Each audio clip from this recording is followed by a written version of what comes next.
Hello, this is Pauline Hawkins.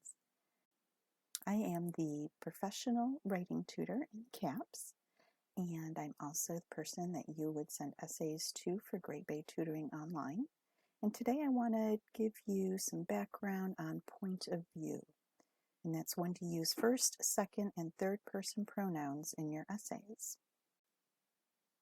This PowerPoint is available for you in the Great Bay Tutoring Online course, so feel free to open that up and look at that later or even in conjunction with this video. I won't be reading everything on the slides, but just I want to make sure that you know what you have available to you and maybe even what questions to ask later on when you're writing your essays. So here's a chart that you can look at again later of first person, second person, and third person pronouns. And you have singular and plural. And the key is to remember that understanding pronouns and when to use them in your essays will help you be a more successful writer in college. The three basic essay types that you will be writing at the college level are, number one, personal narrative. Most students will write this type of essay in their English composition classes, as well as a few others. So when you're asked to write a personal narrative essay, you'll be using first-person pronouns. You will also be writing a lot of descriptive details and stuff like that, but the most important thing is that you are writing a personal narrative from your perspective. So you're going to be using first-person pronouns like I.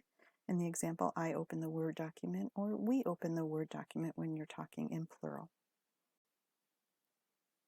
The second type of essay that you will write is a process analysis.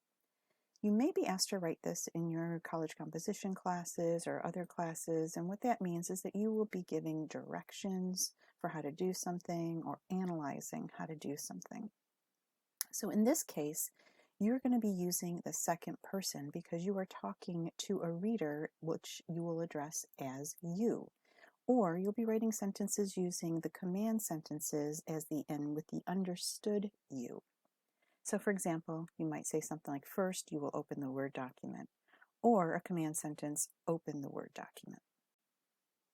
The third type of essay that you will write is a research paper, and this is the paper that you will probably write in most of your college classes. So in this research paper, you will have to research. You will have to use sources. And the most important thing to remember with a research paper, though, is that you will be using third person unless otherwise directed by your professor. So in this case, then you will use third person pronouns, if you even use pronouns at all. He opened the Word document, or they opened the Word document. So I want to give you a few examples. So this first example is a personal narrative with point of view errors. Notice how confusing this paragraph is. Once again, I'm not going to read it all to you, but I just want to point it out that first you have the first sentence is about the first person, I. When I was 5 years old, my parents bought me a bike. And you are going to have some second person and possibly even some third person pronouns, but not as many as you find here. So sometimes people will do this. They will switch to second person. Number one, they don't realize that they're doing it. Second of all, it is easier to use the second person you because the verbs are really easy to figure out. And also it brings some distance sometimes for the narrator, the writer of the personal narrative, and it makes them feel more comfortable. But in this case, it just becomes very confusing. So let's look at the next slide, and this is where you will find a personal narrative that corrects those point of view errors.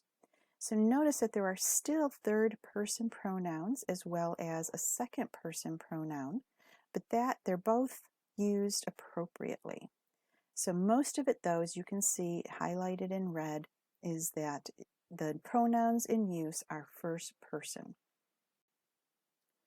For the process analysis essay, you're going to use second person. Here's a paragraph that has point of view errors. Notice how the purpose of these paragraphs are hard to decipher. The first couple of sentences uses the first person, so it sounds like it's starting off to be a personal narrative essay. Then it goes to third person, and it could just be in general, that maybe you're giving some kind of background on riding a bike, and then there are a few second person pronouns. But most of these really should be second person using the you, or you should have the command sentences. So let's look at a process analysis essay with no point of view errors. Notice that one sentence is imperative command sentence, which has the implied understood you.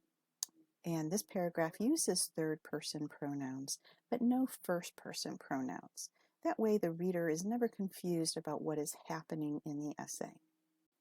In a research paper, you want to sound as professional or academic as possible. So when you put in first person and second person pronouns, it really confuses it and it sounds less academic.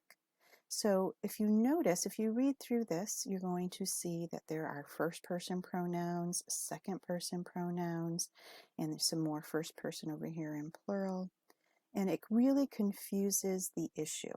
The other thing I want to point out is if you don't know what this is right here, this is actually a citation, an in-text citation, and that's because it's a research paper. And it doesn't matter if I have quoted material like this in here, or if I have summarized the information like this information, I still have to have a citation.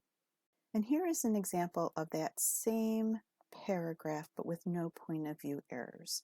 So notice that there are only third person pronouns now. There are no first or second person pronouns, so it doesn't confuse the issue. I hope this video has been helpful. If you have any questions, you can reach me through the Great Bay Tutoring online course, and you can email me and we can just talk through email, or you can send me your essay, or we can set up an appointment, or you can do a drop-in with me. Please feel free to contact me with any questions.